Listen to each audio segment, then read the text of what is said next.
मालवा विधानसभा क्षेत्र के शिवपुर तहसील स्थित पावन भिलाड़िया घाट पर मां नर्मदा जयंती महोत्सव का भव्य आयोजन किया गया।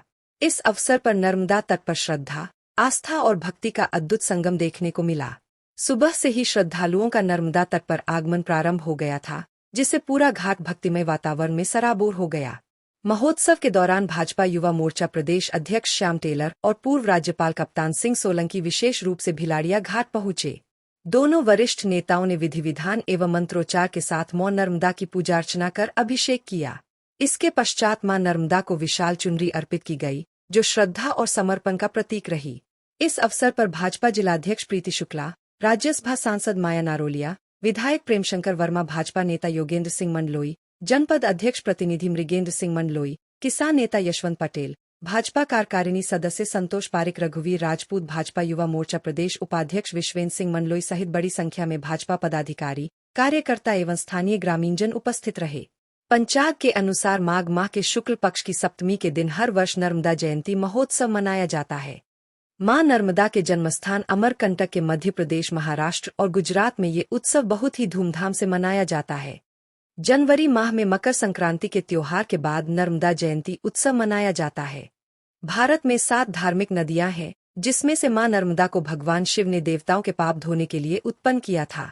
पौराणिक मान्यताओं के मुताबिक नर्मदा विश्व की अकेली ऐसी नदी है जिसकी परिक्रमा की जाती है। समाज के हर तबके का व्यक्ति अपनी श्रद्धा, आस्था और आर्थिक सामाजिक व्यवस्था को देखकर मां नर्मदा परिक्रमा करना चाहता है। कोई वाहन से, कोई 2 पहिया वाहन से, कोई साइकिल से, लेकिन सर्वोत्तम परिक्रमा पैदल ही मानी जाती है, जो 3 वर्ष 3 माह एवं 13 दिन में पूरी करने का विधान है। इस यात्रा का अपना अलग अनुभव होता है। इसे वही महसूस कर सकता है जो इसे करता है।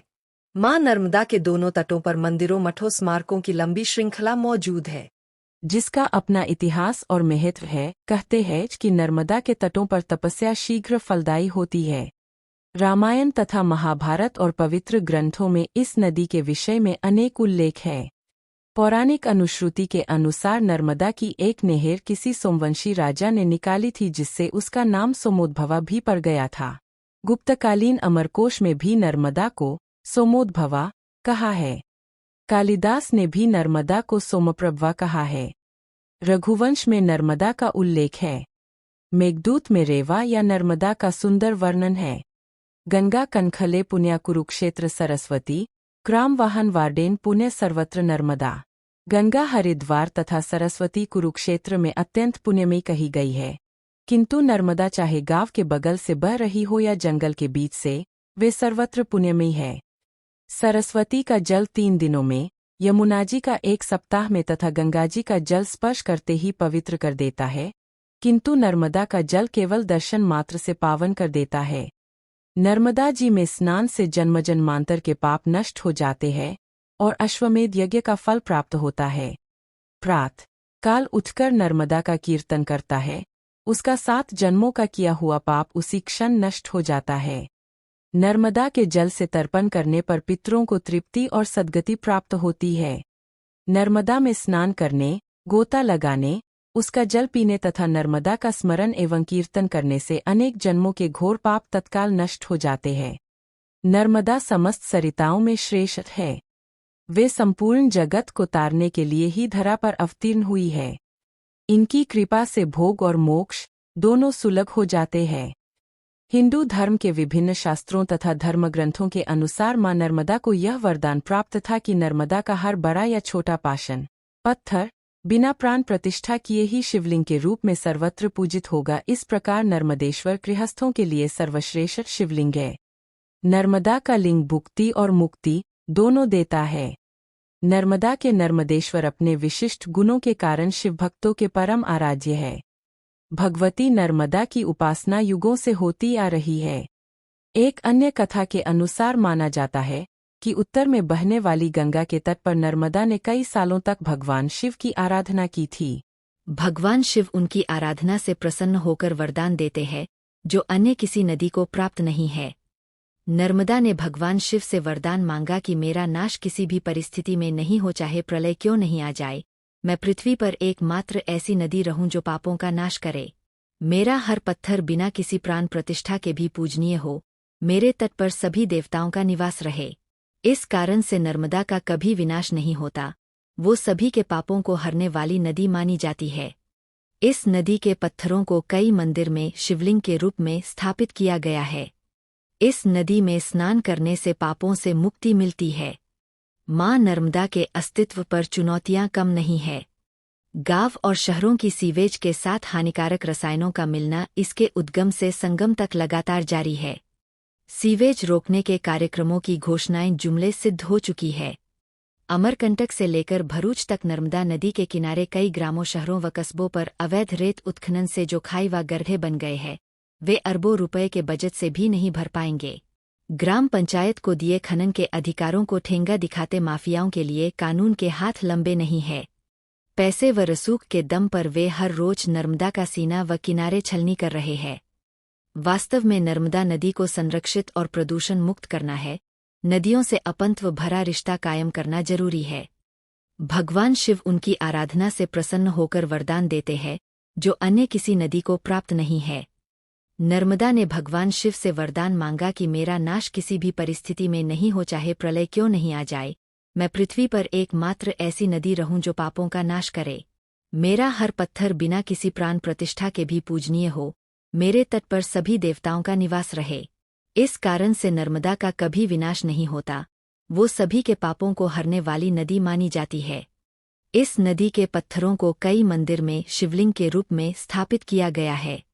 इस नदी में स्नान करने से पापों से मुक्ति मिलती है। मां नर्मदा के अस्तित्व पर चुनौतियां कम नहीं है। गांव और शहरों की सीवेज के साथ हानिकारक रसायनों का मिलना इसके उद्गम से संगम तक लगातार जारी है। सीवेज रोकने के कार्यक्रमों की घोषणाएं जुमले सिद्ध हो चुकी है। अमरकंटक से लेकर भरूच तक नर्मदा नदी के किनारे कई ग्रामों, शहरों व कस्बों पर अवैध रेत उत्खनन से जो खाई व गड्ढे बन गए हैं, वे अरबों रुपए के बजट से भी नहीं भर पाएंगे। ग्राम पंचायत को दिए खनन के अधिकारों को ठेंगा दिखाते माफियाओं के लिए कानून के हाथ लंबे नहीं है। पैसे व रसूख के दम पर वे हर रोज नर्मदा का सीना व किनारे छलनी कर रहे हैं। वास्तव में नर्मदा नदी को संरक्षित और प्रदूषण मुक्त करना है। नदियों से अपंत्व भरा रिश्ता कायम करना जरूरी है।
के मुख्य अतिथि हरियाणा के पूर्व राज्यपाल,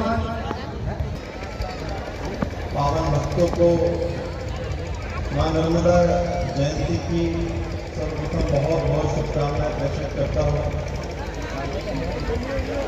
आज के इस कार्यक्रम में हम सबके बीच में उपस्थित मां नर्मदा के नदी के साथ में मां नर्मदा की गोद में आने का अवसर भी प्राप्त हुआ। आप सभी जो मां नर्मदा के तट पर रहते हैं, मैं आप सभी को कहना चाहता हूं कि आप सभी बहुत सौभाग्यशाली हैं। वो सभी सौभाग्यशाली हैं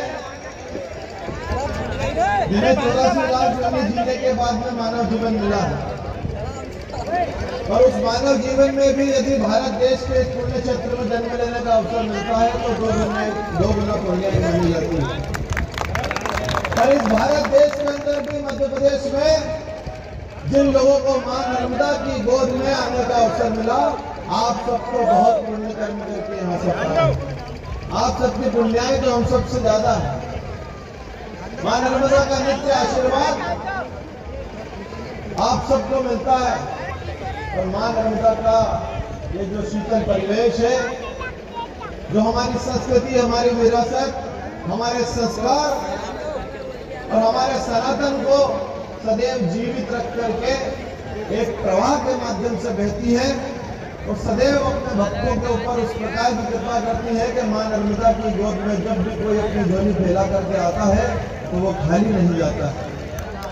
ऐसी मां की कृपा हम सभी भक्तों के ऊपर बनी रहती है।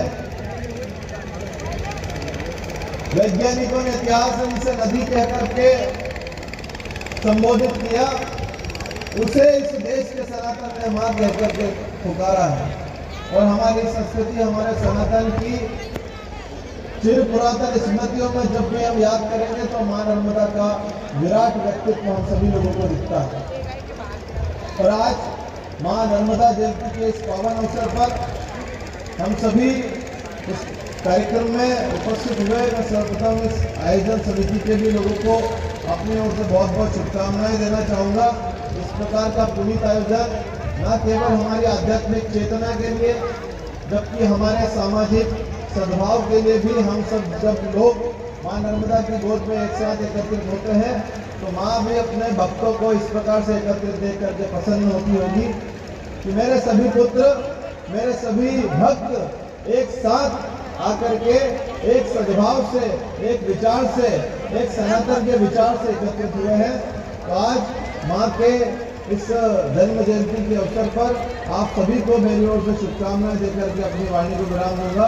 और एक बार जहां तक मेरी आवाज जा रही है, माताएं, बहनें, बुजुर्ग साथी, युवा साथी सभी दोनों हाथ उठा करके मेरे साथ मां नर्मदा की जय बोलेंगे। बोले नर्मदा मैया की जय।